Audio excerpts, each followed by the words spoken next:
ॐ सोमनाथाय नमः। ॐ मल्लिकार्जुनाय नमः। ॐ महाकालेश्वराय नमः। ॐ ओंकारेश्वराय नमः।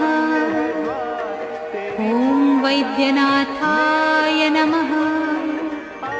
ॐ भीमशंकराय नमः। ॐ रामेश्वराय नमः। ॐ नागेश्वराय नमः। ॐ विश्वेश्वराय नमः। ॐ त्र्यंबकेश्वराय नमः। ॐ केदारेश्वराय नमः।